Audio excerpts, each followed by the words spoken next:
Thank you for being here. Thanks for doing this. How's the trip going so far? Great. We've been here all of about 12 hours, and it's been fantastic. Yeah. Started our day at Manuel's, which I'm told is a ritual style.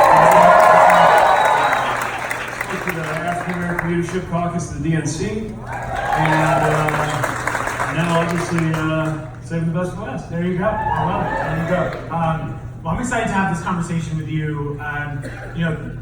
Atlanta is such an interesting place. It represents a little bit of a story of what's happening around the entire United States. And so I wanted to focus this conversation on helping people who are, how many of you are from Atlanta? This is so, Atlanta's one of those places where we're having a lot of tough conversations and want to help learn about, like, if you were president, what would that mean for our city? And so I wanted to kick it off with some important questions because you are a millennial, and we're both millennials, which is really exciting. So I wanted to know a few things. So first, NSYNC or Backstreet Boys? Pass?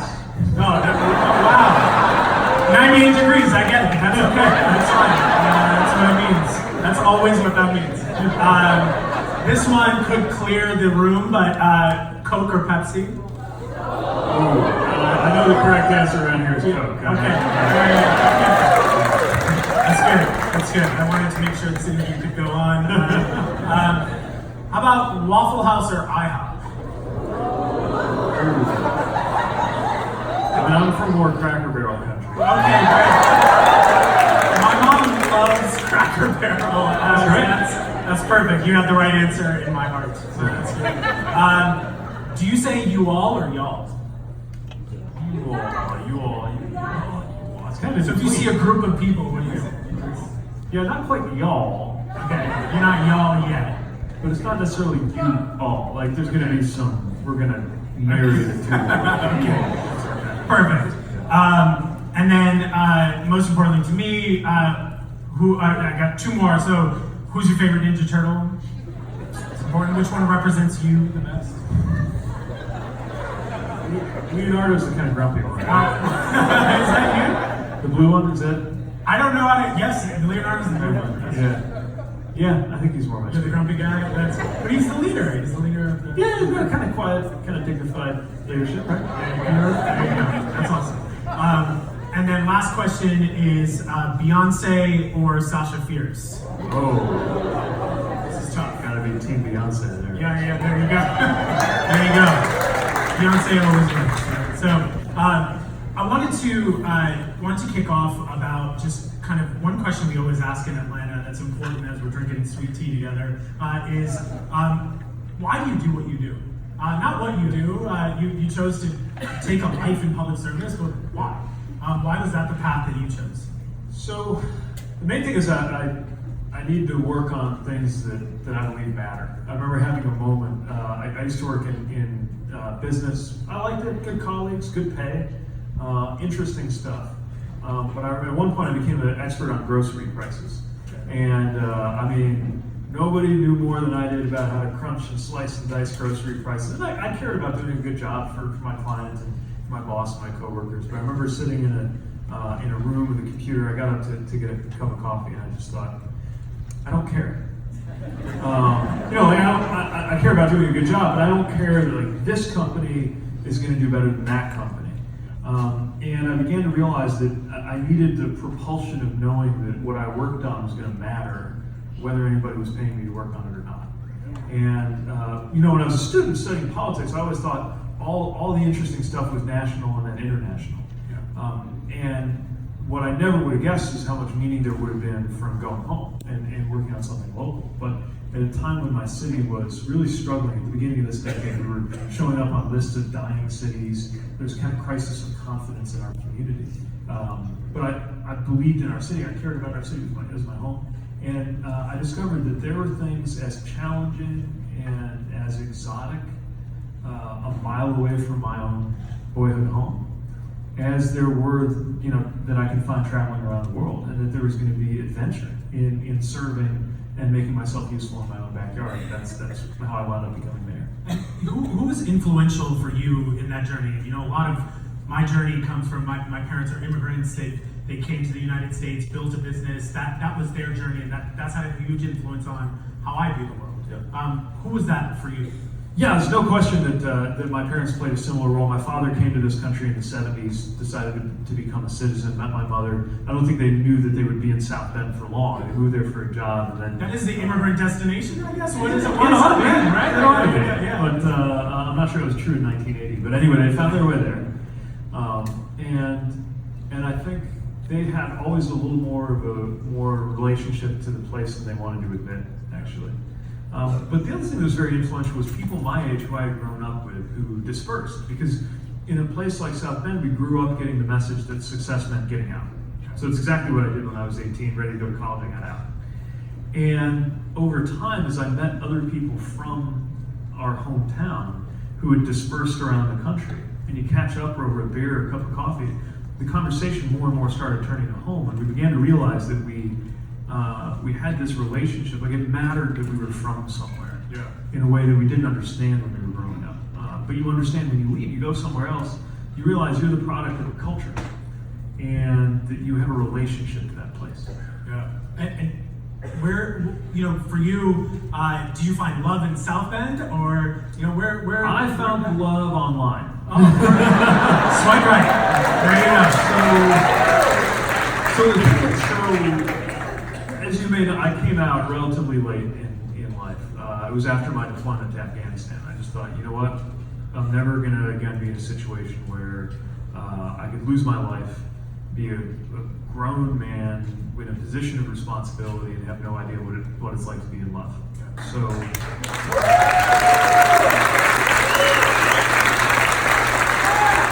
I said, if I come home okay, I'm going to figure out how to do this. So I came home, I came out, and it was like, okay, how am I supposed to date? Yeah. Because I'm the mayor. Yeah, that's right. And Do you put out procurement? Is that? I live in Indiana, and it's kind of an ethical minefield. Like if you invite somebody to get a cup of coffee and you meet it socially, and they think you want to talk to them about something they're working on already, you got to be careful with that. Yeah. Plus, the community, it's a sizable city, it's not that big, and that all these people, especially like some of these like various city fathers, kind of leading figures in the city, who for years have been putting a lot of effort into trying to introduce me to their daughters. And, barking up the wrong tree. And they were nowhere when I came out. I was like, one of you must have a nephew or something.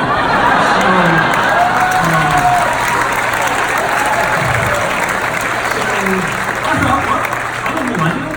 Let's do so. There's this app called Hinge. It's supposed to talk to your Facebook profile. And I set it for Chicago because that way it'd be then I was like, well, I don't want to trick people, so I should make it obvious that I'm a mayor, but I shouldn't be like, mayor looking for a date. So I can make sure one of the photos in the profile kind of made it sort of obvious to somebody who looked me up. Yeah. And then I find this guy. We click on each other, hit the right hand button, and convinced him to come out for a date. We went to a baseball game, South Bend Cubs. Playing against the Great Lake Loons. There's nothing like 1A baseball. I can't wait for you to tell this love story to your children. Yeah. This is really deep. I like it. And the rest is history, obviously. What do y'all fight about the most? We're like any married couple. I have no chores. Yeah. We have a different philosophy of laundry. I believe that doing the laundry consists of not just putting it in the machine and moving it to the other machine, but actually folding the laundry.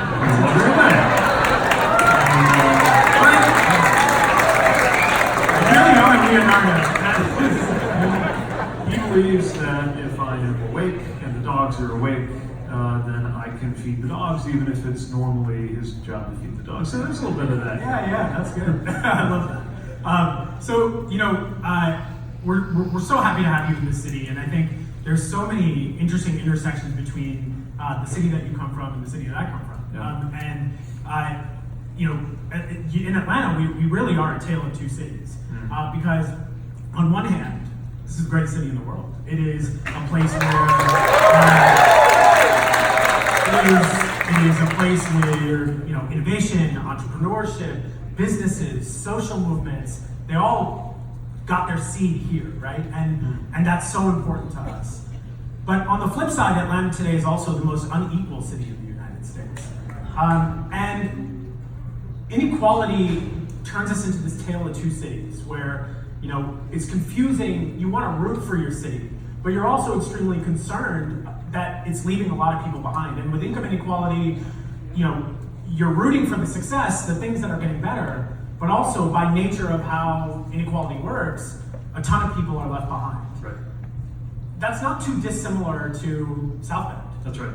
So how does a president engage with mayors or local people, and how did you deal with it? Yep. How do you deal with inequality so that the bubble doesn't pop, right, and you get to say, well, it's no longer my problem. They've had to move to another city, right, so here I am, right? Yeah. How do you deal with that? Yeah, this rhymes so much with our experience in South Bend, and it's especially true when you're mayor, right? Because it means it's your job to root for the city and cheerlead for the city and celebrate its successes.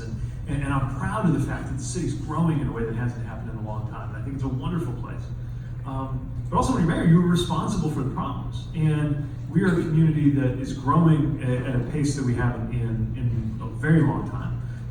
But we're also a city where not only is there a 25% poverty rate, similar to Atlanta, but that's more like 40% for Black residents. And that's just officially the federal poverty line, right? We know that understates how many people are in distress. And so we see that inequality playing out.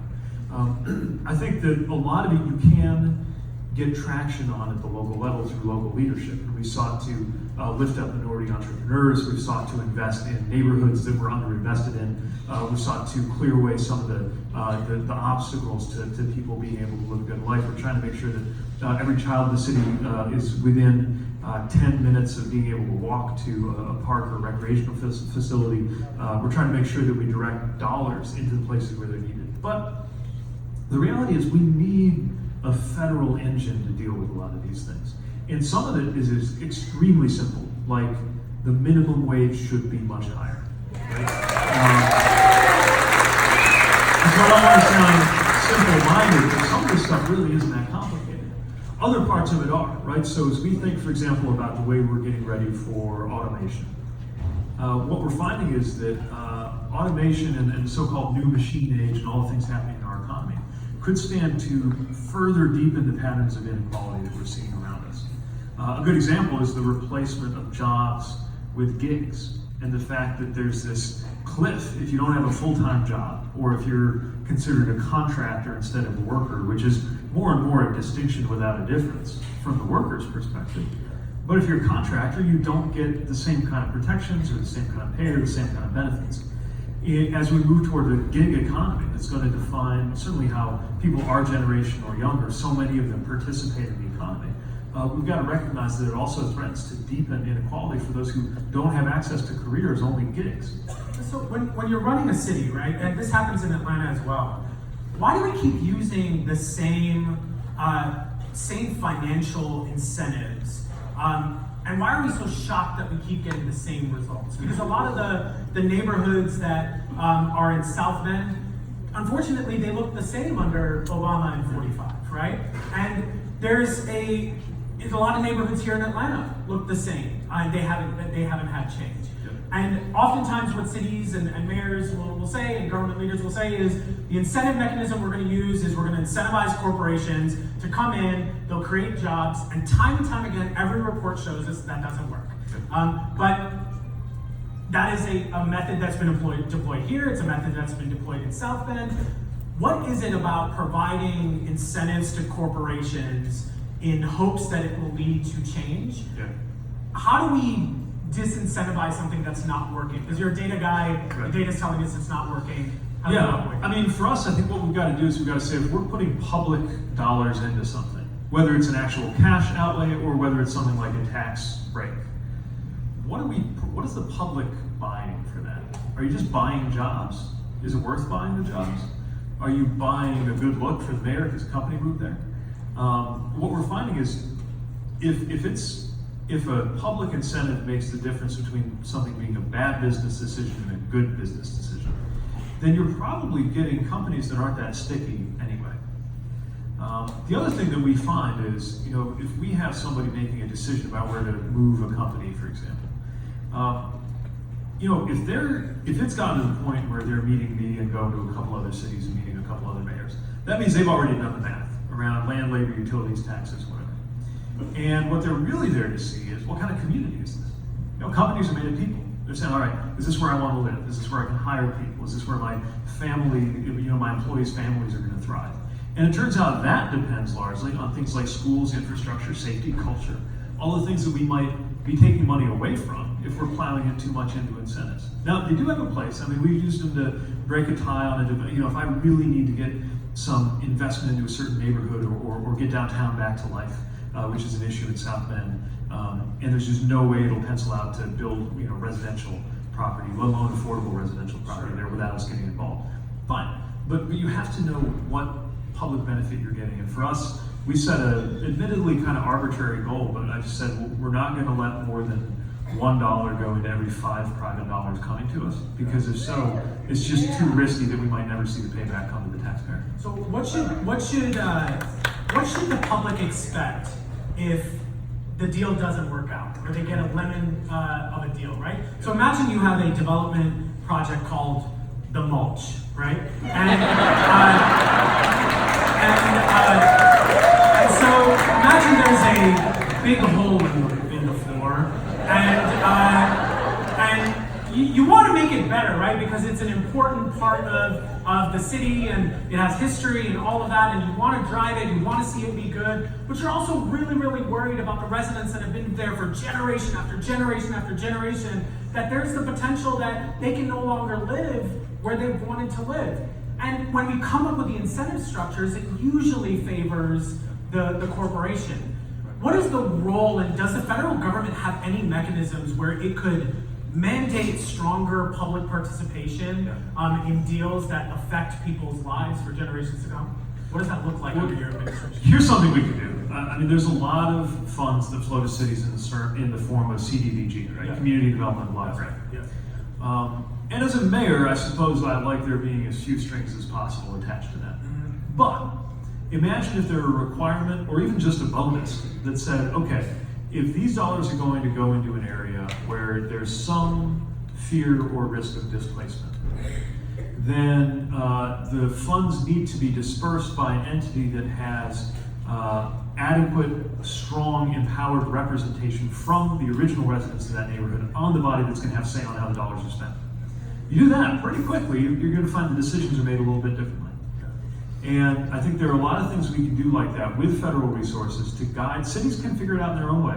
What works in one community is different than another, even from one side of a community to another. I mean, we've got, for us, the area immediately around Notre Dame is where I'm worried about gentrification, because there are these game day houses that are kind of driving values through the roof. On the west side, some people hear about gentrification, they're worried it's coming to them. But the biggest problem we have there is that a very good house is maybe $30,000 and nobody wants to give a loan on it, and nobody will even try to build on the vacant lot next door for 20 years.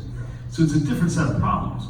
But that's exactly why, across the flexibility of federal funds going to local governments, we could establish certain principles, certain left and right boundaries, and say, here are the things we want to make sure don't happen as a consequence of this support. So in Atlanta, we have, in 1974, the first black mayor of this city, Maynard Jackson, created a system called the neighborhood planning units. And it was actually because, Lyndon Johnson, had passed through getting cities to start to take charge as they're doing infrastructure projects. They wanted to incentivize lower income and people of color to be at the table, specifically black people, to have a seat at the table for how decisions would be made about projects and things that would happen in their own neighborhood. So cities around the country have these types of vehicles. And they used to actually be quite strong and would have staffing and support. But if you look over the past 30, 40 years, these neighborhood empowerment systems have been totally undervalued. They're not seen, they're not heard.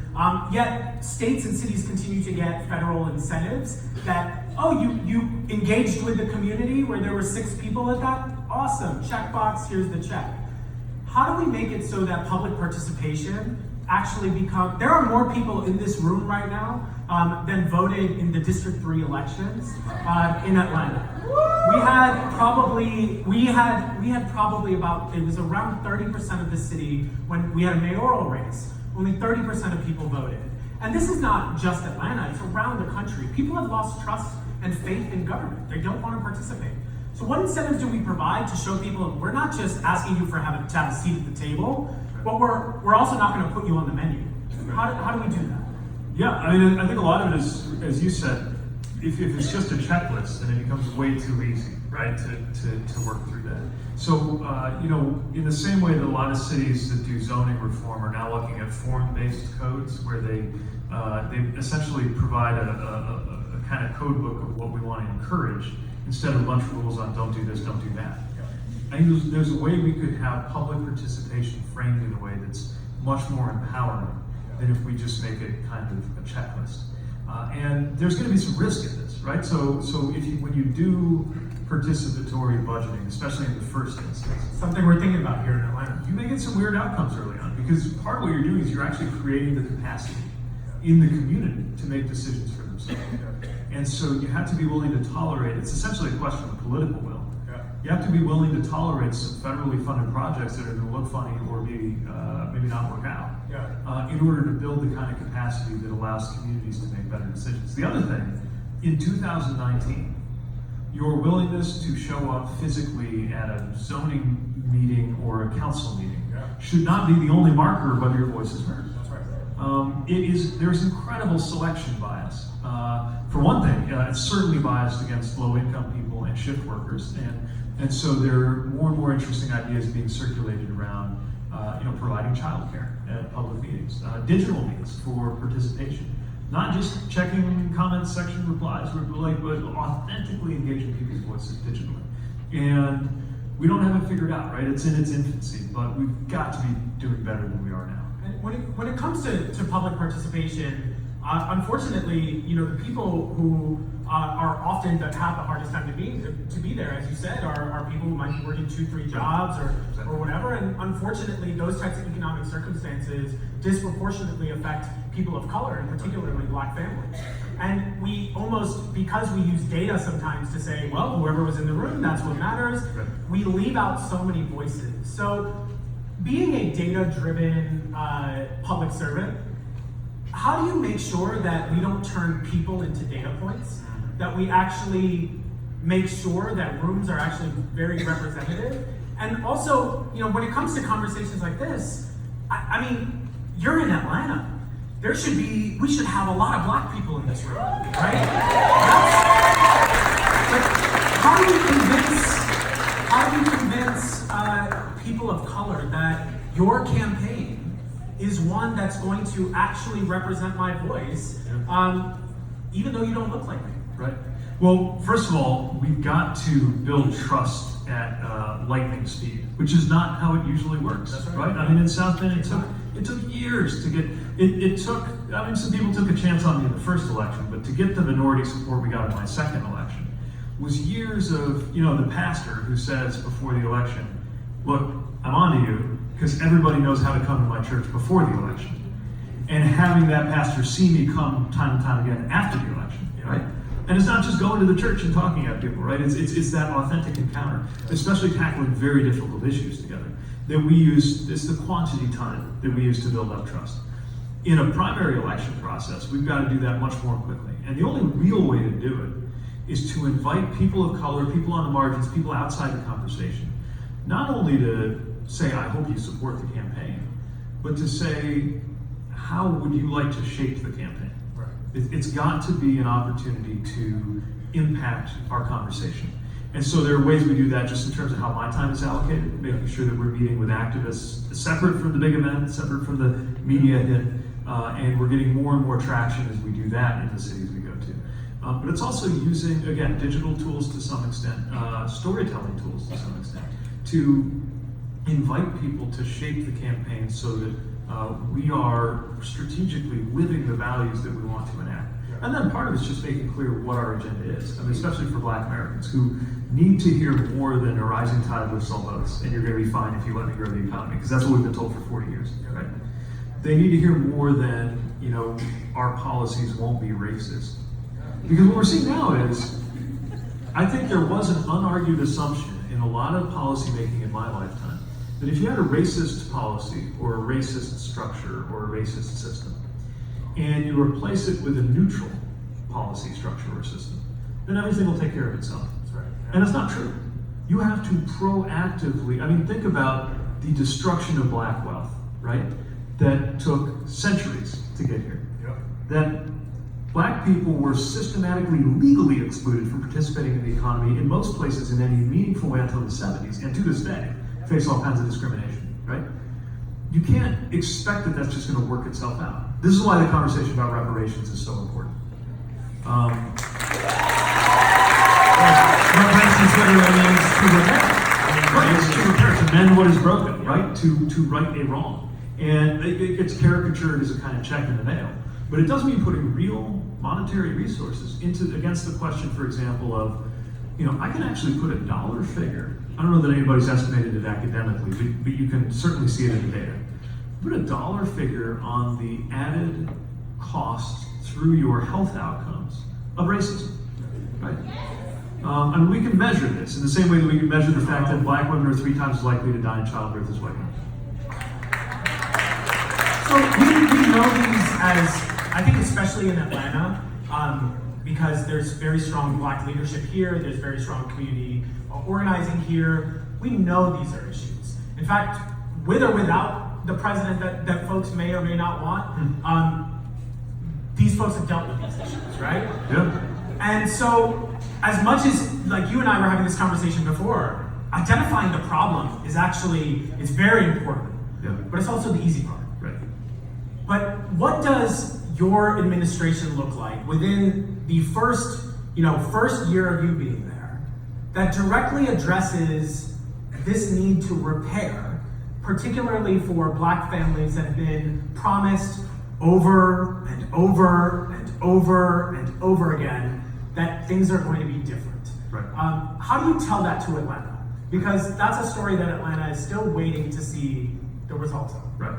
And the reality is you have to show more than tell, right? I remember a neighborhood, one of our most disinvested minority neighborhoods in the city, and we're doing this huge parks thing. Parks is a lot more than Parks and Rec, right? Yeah. It's equity, it's health. If you get it right, it does a lot of things. Yeah. And we had this major investment across the city, and I wanted to make sure that our first big delivery, the first thing we delivered on, was a place called the Charles Black Center in this very neglected area in the West Side. And I swear, until the day we cut the ribbon, residents didn't believe we were really doing it, because they had been lied to or felt left out so many times for so long by so many administrations that we literally had to do it.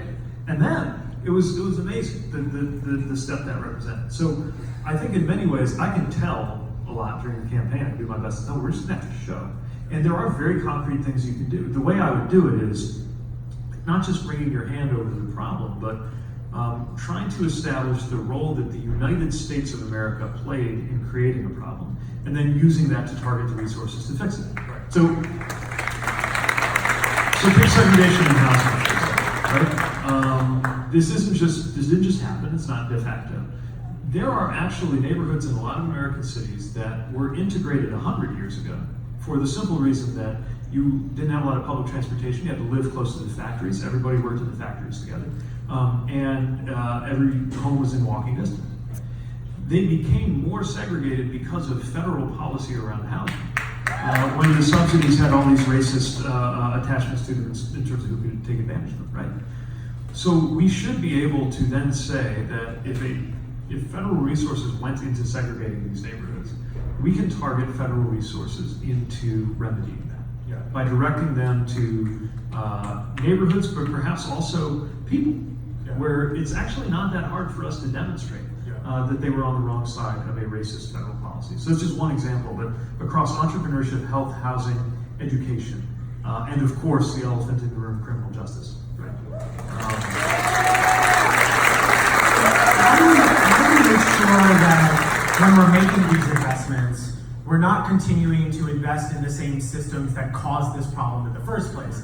We have zoning laws and rules that have gone into place that have literally split neighborhoods into black and white consciously, and we use those same exact mechanisms in our design and our planning of those cities, and we're like, wait, why didn't it work? I don't understand. And you know, Einstein literally said, you do the same thing over and over again, expecting a different result. We are all insane in doing that. So how do we make design of our neighborhoods and planning less insane?